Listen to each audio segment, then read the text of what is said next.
As we're at the full moon stage in this month's session again, I thought it would be a good moment to have an update.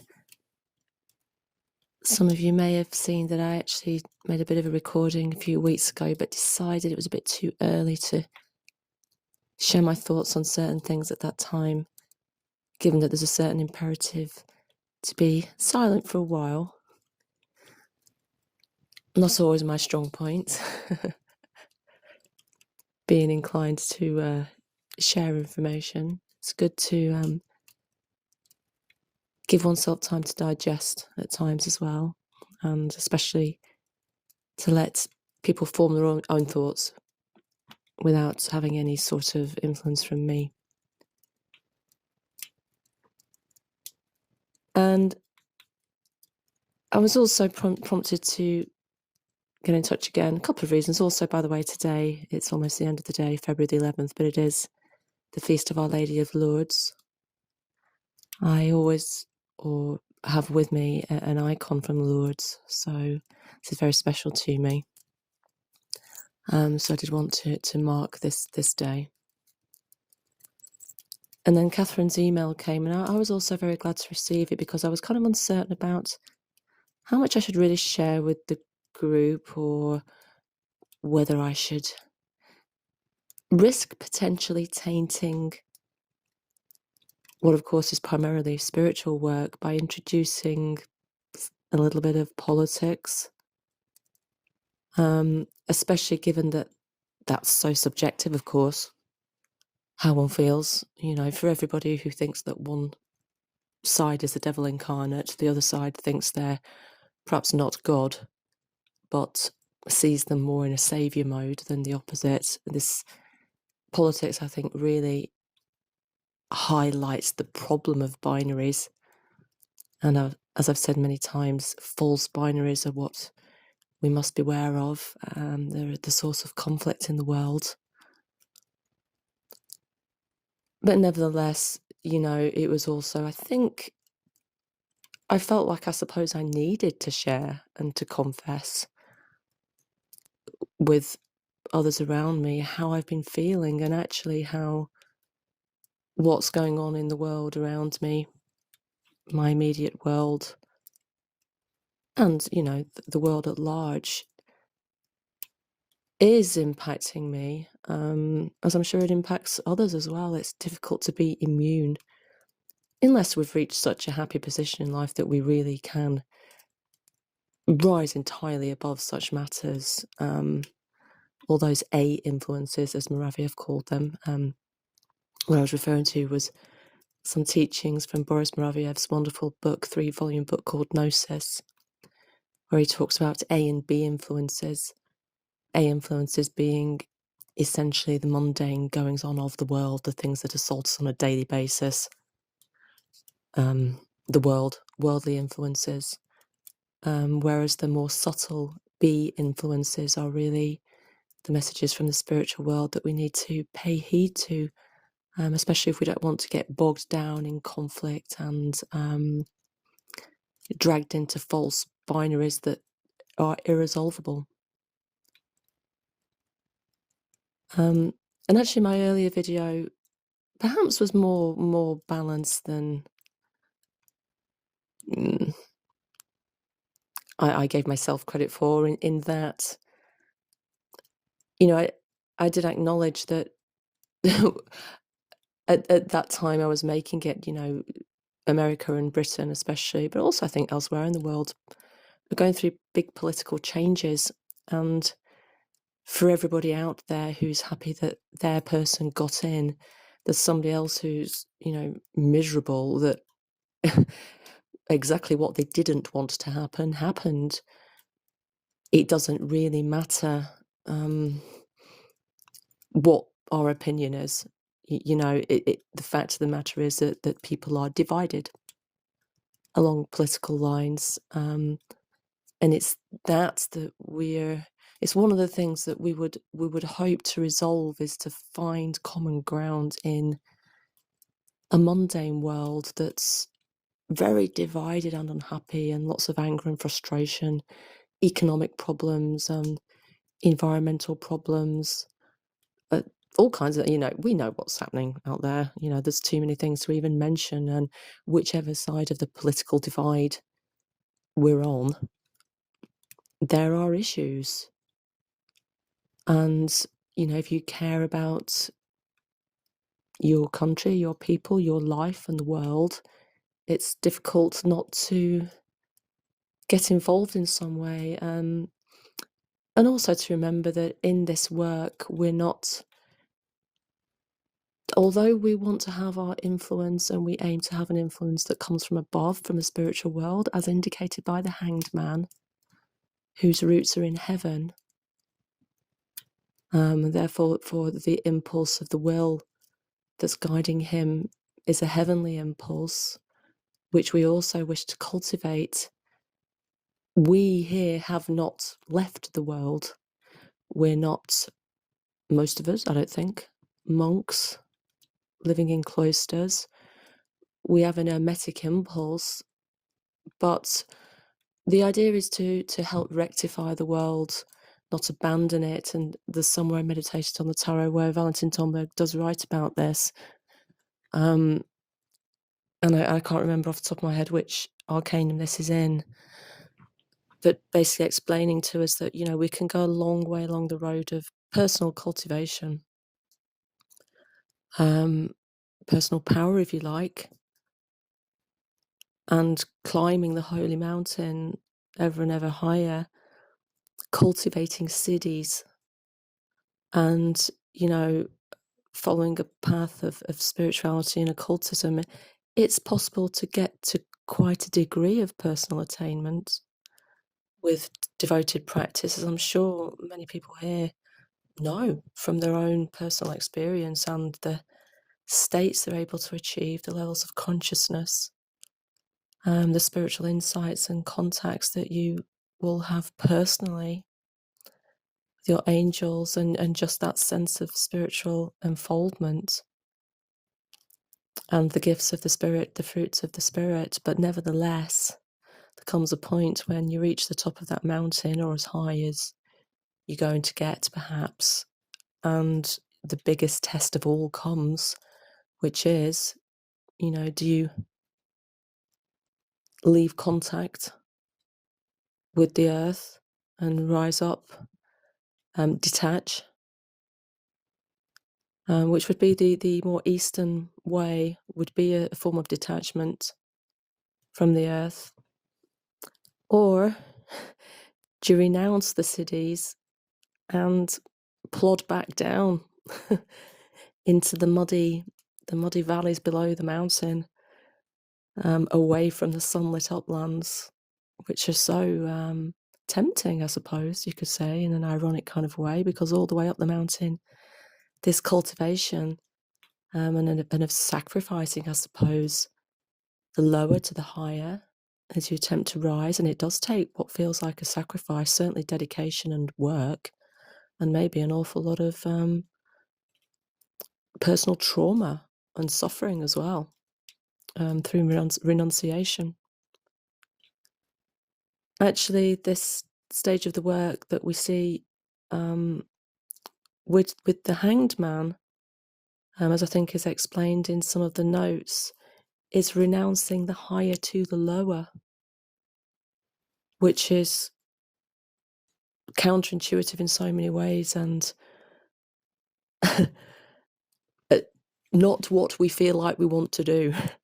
So, from a vantage point higher up said mountain, really the last thing you kind of want to do is go down. Although I would also suggest that eventually the decision is inevitable, and it can be perceived as a fall or a push or rolling back down the mountain. If we think about it in terms of the tree of life as an analogy to the tarot and the arcana that we're working through, then the imperative to go down and the kind of impossibility of going back up without first going down comes Well, it occurs in the Sephira of Gevurah, which is the shattering of the vessels, which means that when you get to the centre of the middle pillar and the Holy Palace of Tifereth, which, if you remember, in the system of Patrick Mulcahy, is not an integrated Sephira, but an attainment, a goal. It's the Holy Palace, it's the seat of the Merkava. Once you're in that position, you will go down. This is the choice of the personal experience as well. So it's coming at it from a slightly different perspective in the Tree of Life. But basically, once you're at the Sephira of Tifereth, having come down the tree, then you will continue to go down and complete the rest of the tree before coming back up again. So anyway, the point is still that ultimately the work of the world still needs to be done, and I certainly find myself it's difficult for me to approach the field of politics without getting very caught up in it and furious. I guess most of us have probably experienced it. There might be some particularly mild characters amongst us. I don't necessarily know all of you that well. If you are a particularly mild-mannered person, I applaud you and sincerely applaud you. Probably means you're a little bit like my mother, who's very meek and gentle, and while she does get feel upset and outraged, she expresses it in a very delicate way, quite unlike my dad and me. We can get very angry about what we see in the world, and whilst Tomberg also counsels us that anger is also it doesn't have to be a bad emotion. It's necessary at times. If you see injustice, there are all kinds of situations where anger is actually necessary, but it's of course important to be in control of that anger, as with any emotion, if we're going to be successful in our practice, and to direct it properly with a controlled will, which is not something I always manage to do. I'm aware when I'm not doing it, and certainly over the past weeks, I've experienced, uncontrolled rage would be an over-the-top way of putting it. And it's not that bad, but yes, I've not been happy with the way things are going politically, but the burden, that the yoke must be easy and the burden light. And being British, we do have a sense of humour, and as I wrote in a comment on a forum the other day, it's got to the point finally, where I do thank God that I'm British, which means that I can see the humour in the situation that we're facing right now. And everything is relative. There are places in the world where things are far, far worse than anything that we're experiencing here, of course. And as with all these things, that the best leveler and the way to check oneself and put oneself into context is to always think of others who are worse off, of whom there are many in diverse places.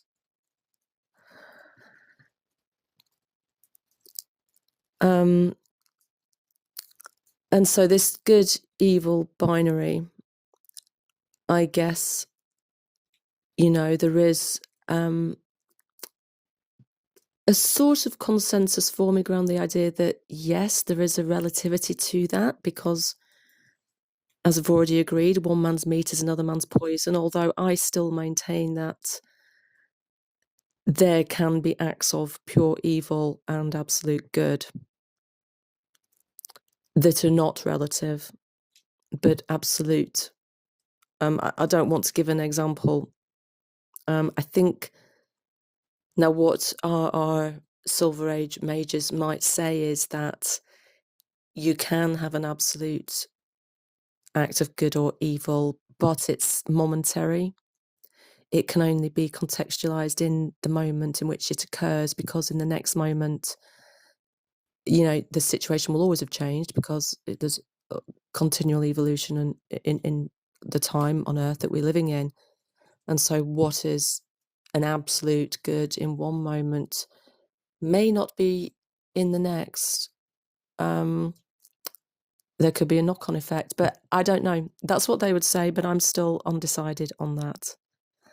And recapping on some of the answers to the question of how the good-evil binary is resolved, I think one of my favourite answers still was from Scott, who said that it's resolved by the human being. I just thought that's a really, really insightful response to that. And again, as with all binaries, as we attempt to resolve them, we do use the method of analogy, and we look at the different poles and what we can, make a list essentially under each pole as we try to arrive at the middle point and the transcendent synthesis between them.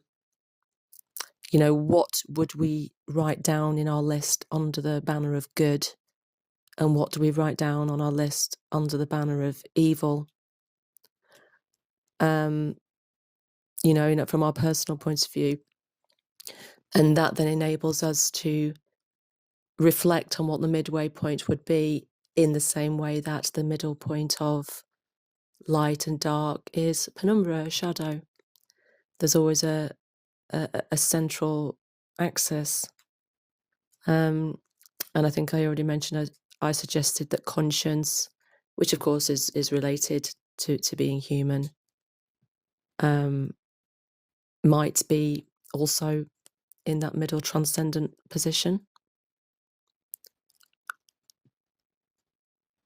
What else might there be? There have been some other answers. I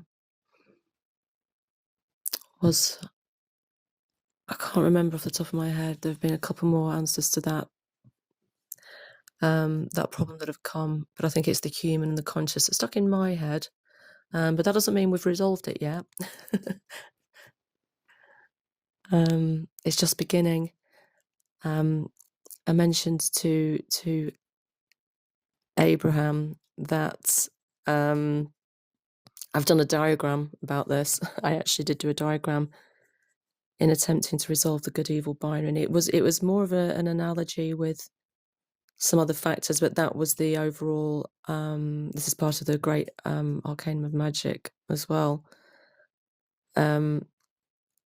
But my diagram didn't just result in an upward triangle. It also had the downward triangle below it, which indicated the abyss and the disaster that occurs with the good-evil binary. Rather than managing to resolve it, you basically get pulled down into the worst of all worlds, and you're in an abyssal situation. My diagram also had the heart of the Milky Way and Sagittarius, whose arrow points at that. Just throwing that in there because we do have an astrologer, at least one in our midst, and somebody who's managed to find a birth date for Valentin Tomberg. Well, we knew his birth date, but also they found out his birth time, and we were looking at some horoscopes. Just to kind of update others on some tangential conversations that have been happening in the background. Also a question of sidereal astrology comparative to the tropical. That arose because the Sophia Foundation, where the publisher of Meditations on the Tarot in English, Robert Powell, is a member. He's a great proponent of sidereal astrology via his own system of Astro Sophia, which I don't understand very well. I've kind of touched on it in some of his retreats because he teaches a form of eurythmy that involves sort of dancing in planetary movements and movements associated with star signs. And Robert really is following a form of sidereal astrology, which I've heard other people say is the true placement of planets. For me, it doesn't really, it hasn't clicked for me. I understand the tropical regular, I guess, Western zodiac better. I'm kind of basically agnostic on which system is the true one, but I guess I incline more towards the tropical a lot more. So I was kind of interested to know what other people thought about that and its implications for Valentin Tomberg's own horoscope, because his birthday is, of course, coming up. As Valentine in the old Russian calendar, it would have been on February the 14th, so hence him being called Valentine for Valentine's Day. But the date, for our purposes in the West, equates to the 26th of February. I think his birthday was at about 9 p.m., I think, if I remember off the top of my head. So, depending on whether you look at the sidereal or the tropical astrology, he's either a Pisces or Aquarius. I don't know if that matters. Valentin Tomberg, like the others, held with the maxim that the stars incline, they do not compel. They don't force us down a route. It's an inclination we can take. It's an energy we can get with, or we can jump on the train or try to get off it. I do think planetary influences are strong at the moment, and that they have been for some time. For me, particularly since 2020, which is when I started publishing all these tarot books in the first place. And we had the sort of Grand Cross being completed and a load of planets lining up in Capricorn, and a culmination of alignments which I judged to be perfect for publication of the Tarot Majors. And of all the books I've published, that really was the one I managed to get to nail, basically, in terms of the astrological timing. The others a little bit less so. Me being me and sometimes a bit contrary, I have rushed publications of books a little bit in order to meet certain dates. Astrologically speaking, not necessarily the wisest thing to do, but there's another aspect to that, which is that if I don't have a deadline, I wouldn't get anything done, because I've always got too much to do in my work life. So if I didn't just finish off some of these projects, then it just wouldn't happen, basically. Speaking of books, I've recently, in the last day, ordered another one, which hasn't arrived yet, but I'm quite excited, because I saw somebody give a post about this, an extract from a book. I think it's called Guide to Self-Mastery by Samuel Parchment, written in about 1932. I think he might have been Jamaican or living in Jamaica. And I think he was a theosophist. I couldn't find out much about him. But there was a really tantalizing extract that somebody had given from this book, and a wonderful diagram. Absolutely wonderful. And in fact, this diagram, I asked them if I could share it with you guys, because it seemed to really dovetail with the Olive Pixley work. So I'm always really excited when I see something like this happen, because, as some of you will have realized, she's a great enigma and has done these wonderful spiritual exercises. And now and again, and there's hardly any information about her, so even though I'm hungry for information about her, I can't get it. I can't find it easily. Now and again, I see that there's some convergence between her writing and some other kind of high-level spiritual work. And this is what I saw when I saw this diagram, so I'm going to send that to you. And I think you'll see what I mean about how this correlates with the armor of light.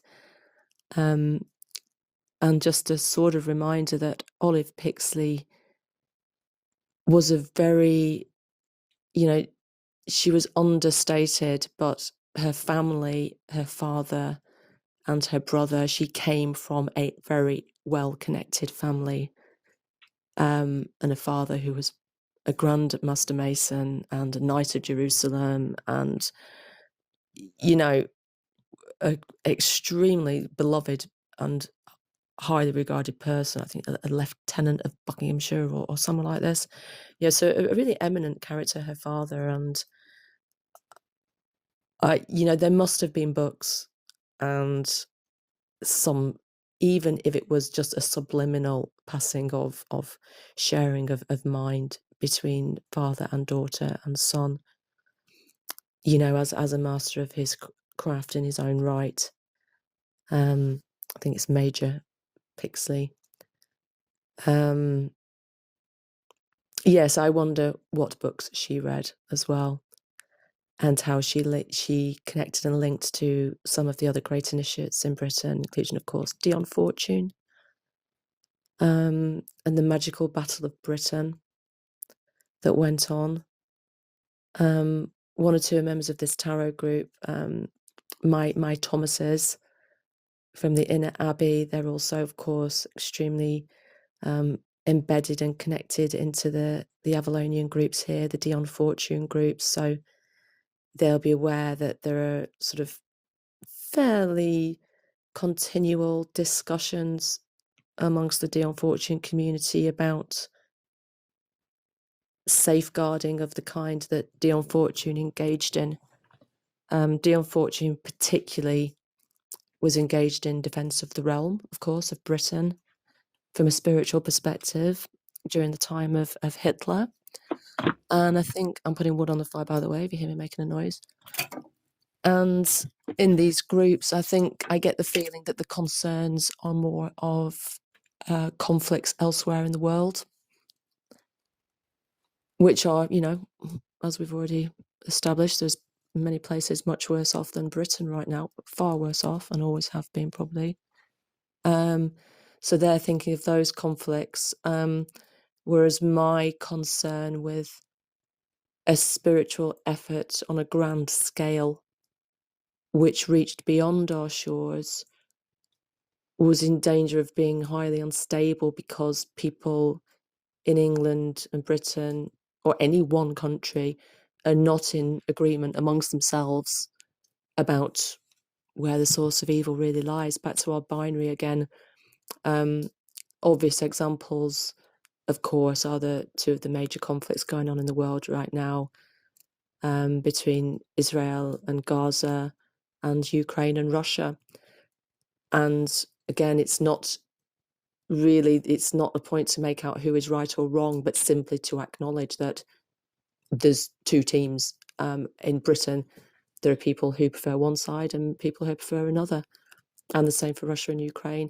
And I think in every country that are members that you are in, it'll be the same situation. You probably have a side, I guess, that you align with more, but then somebody else will align with the other side. So I think, you know, to do a magical operation as a spiritual group, you know, there's going to be a kind of conflict inherent in that, whereas in the time of Dion Fortune, there was no such dilemma, because everybody in England at that time, unless you had a serious problem with the king, or you know, you were the guy who abdicated, you know, Wallace and, you know, Mrs. Simpson, you know, you would be united against Hitler as a group. So there would be no sense of, you know, some of us are for him and some of us are against him. You know, those people need to leave the country because we're all of one mind. Whereas I think a big part of the problem with the present conflicts is that there's not a real consensus. It's just one big muddy warfield, with some preferring one side and some preferring the other. Yeah. So what we could have usefully done as a group, I just think there's a note of caution there.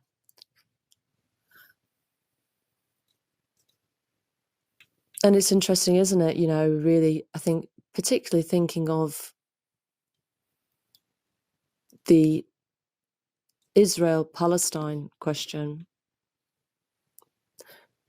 that's a very ages-old binary conflict, isn't it? That's a conflict which, for as long as any of us have been alive, has been viscerally present, and for all of our known history has been going on. I mean, that's a binary and a half, you know, in every conceivable respect. Very interesting how that conflict in particular polarizes people. Really, really, really does. That's a hill that a lot of people will die on, even people with no religious affiliation with either side. For that reason, it's of interest. I think I definitely think that the ins and outs of it are absolute awful kind of worms and hot potato that have to be avoided. But just the presence of that binary conflict in the world being ever present is of interest to me in this context of binaries and resolution. Doesn't that show how difficult it is to resolve it? Is it therefore not a true binary? Has it been made into a binary or become a binary? Because after all, I mean, anything that has a political angle,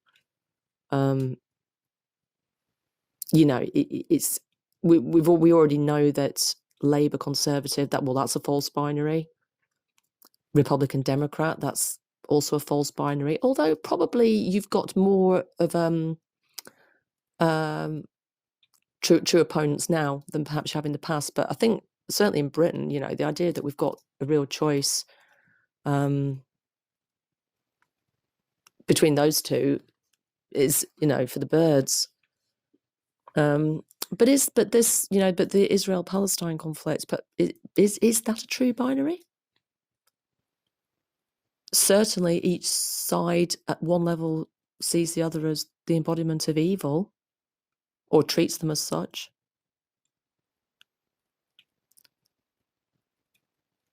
Whichever side you're on, whether you always think your side is the side of good in a war situation.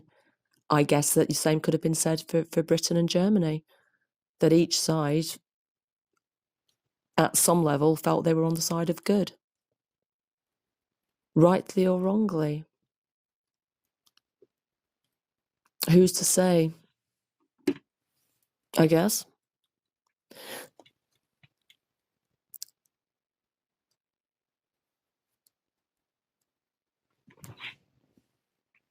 I've got some more thoughts about that, but I'm thinking again about diagrams, so I'd be better off finding the diagrams than trying to describe them. But I do remember that when I first thought about this whole good-evil problem a few months ago, and it was again in the middle of the night when I was thinking about it, and so I didn't write it down, but I formulated it in my head quite satisfactorily at the time. And it involved having all human beings as a point somewhere along this scale. So if we have good at one side and evil at the other, anybody at any moment really can be sitting at a point on that scale.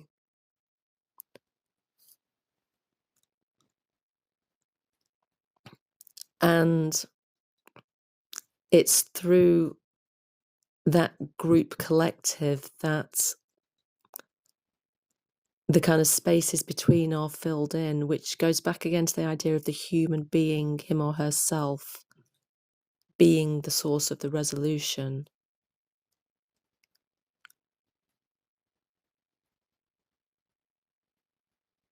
So would this be an Adam Kadmon figure, or each monad? It's all within ourselves, isn't it, to be resolved, I guess.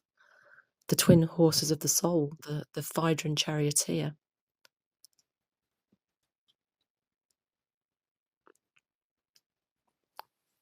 Of Platonic philosophy, which I was thinking about the other day. Right, okay, so I think I'm starting to drift. It's been about half an hour, so I'm going a bit vague because I'm wondering if there's anything else I want to say at this stage beyond the full moon. I've written up the Shmakov notes, so from the Hanged Man, so I'm going to send you those. We've got the other, the next Olive Pixley exercise as well, and then we're on the home stretch of this session. It's yes, how deep your thoughts, deep down. They must be with this one. And of course, what do we have coming up next? Yes. From mysticism and gnosis, we'll be moving into the magic section.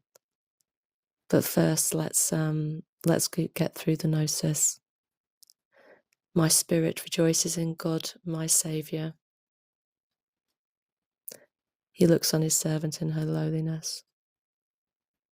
This is our mantra for the High Priestess and the Hanged Man, to just keep in mind as to help us balance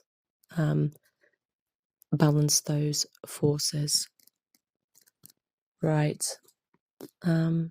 Okay. Over and out for now.